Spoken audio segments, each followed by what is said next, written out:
Hey guys, welcome back to my channel once again. In today's video we are going to be doing a tutorial on how I was able to make my braids and how I was able to insert the beads and everything like that. I am so sorry, I know I have not been as consistent as I would have loved to be, but I've just been really struggling a lot, the stress plus even mentally, and I just didn't want to overdo it. It's been very hard for me to just record anything, and I just really wanted to maybe give time to myself so that I can just relax and rest before coming back to YouTube. But I'm getting there, guys. I'm really getting there. I'm trying my best. School has been so hectic, especially of late, so that also has been a challenge because I'm really bad at planning. So I've not been really planning for my recording and editing and all that, but like I said, I'm back, and I'm happy to be back. So you guys, let me know what you've been up to in the comment section.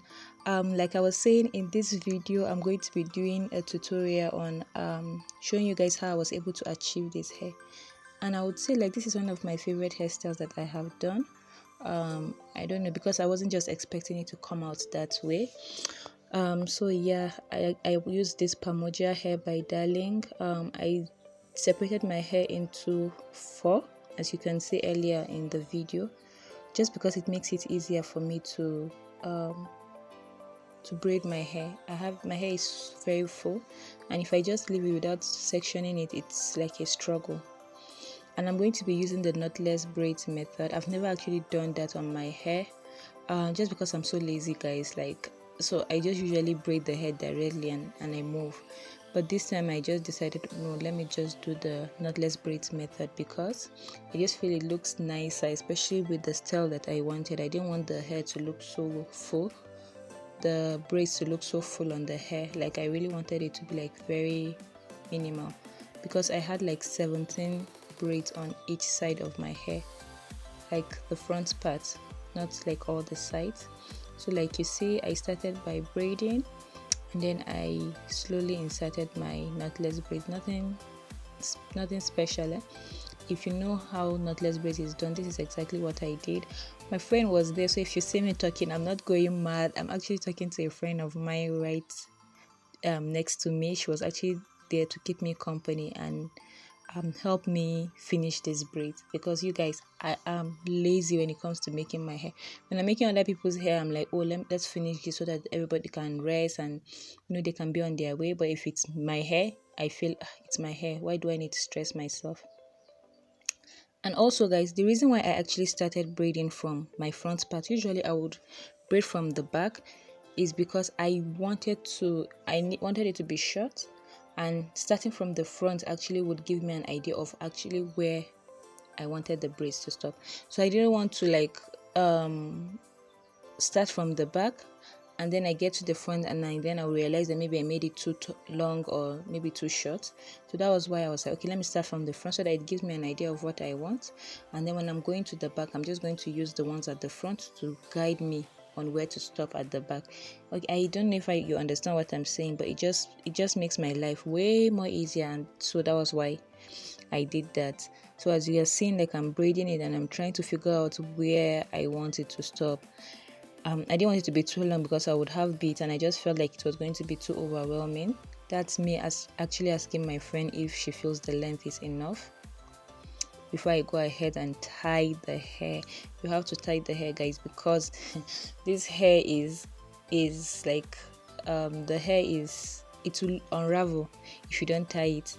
So you have to tie the hair, and then this is the first line done. And then if you can see, we are moving, but still she's still here with me, because she knew that if she had left I would have gone to sleep. But then she was like, no, I'm going to wait until you've gone very far. So for this one, this is like the last line actually for this other side. That's my right side that I'm working on, or your left side if you are viewing this. But like, I just wanted to show you guys again how I'm able to do it. When it comes to the back, you guys, I don't really I don't have another mirror. Usually I would put a mirror in front of me and then another one at the back. But guys, my mirror has broken, so the other one got broken. So I just wing it, and then nobody actually sees that's what is at the back actually, because it's all covered with hair. So I don't really mind about how it looks. I do try to make it look very presentable, but it's not something that I'm like so keen on, like it has to be perfect, because you see it in a bit that it actually comes out looking very okay. So yeah, as you can see, still going through the process of adding in braids. You divide your braids into 3, just like how you do like a normal knotless braids. But if you don't know how to do a normal knotless braids, you start by braiding your hair and then you add in the braids like gradually, just so that it gives you this natural transition. So it looks like the braids, like it just gives it a more natural and flat look, as compared to like if you actually started braiding with the braids from the start. And there's way it makes the hair look like very seamless. I just really love it. That's like my favorite way of braiding these days. So like I said, after that I just take my time to braid the hair all down.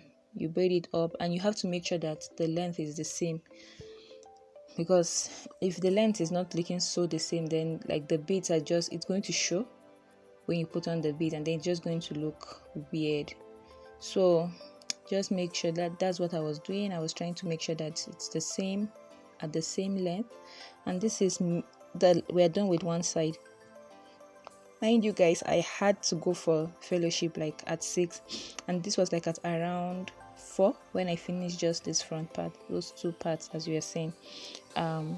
So I knew that I couldn't finish the back by 6, and I had somewhere to go actually before going for sale, and sale is a bit far. So I was like, let me just finish. You can see me being happy because I've really gone far. So I finished this hair like at night. I finished it like at 12 midnight, and I had school this morning. So I woke up like as early as 5 a.m. I was awake. This is me after I had put the hair in hot water. So yes guys, you do have to put it in hot water. Please try and put it in hot water. You can see how it looks flat. That's because I put it in hot water. But if you don't put it in hot water, there's a way to just stand and it won't look nice. So I did use 2 different types of beads. I couldn't get the same different beads that had like the same or almost the same size. This was the closest I could get. One was like this see-through, this colorless braid beads, and the other one is this brown. I love these beads guys, like I use it every time. I have like a bunch of them. So I just put the smaller one up and then the bigger one down. So this is me trying to tie the hair, just so that the beads won't come off. So I would tie the hair. I actually got this method from a lady that made my hair. I made swatch some times back, and she added beads to it. And I remember like when she was making it, she actually added the way she did it. I loved how the ending was. Like she would actually cut it, then burn the ends, and it looked really not bad. Like I would prefer it to using like the rubber band method to hold it, because the rubber band method, I don't like how it actually comes out looking something, like it doesn't look so clean down. And I even thought that me burning it was going to like disturb me, but it didn't guys, like at all. It didn't disturb me at all. It was like actually way easier for me to like it. I thought it was going to keep attaching to my outfit and all that, but it didn't. So you can see I'm done with the first one. I have a long way to go.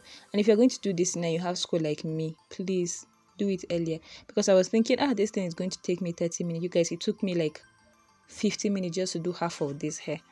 I'm just grateful to God that I actually woke up at 6 a.m. to finish this hair, because if I had not woken up that earlier, I wouldn't have made it for class.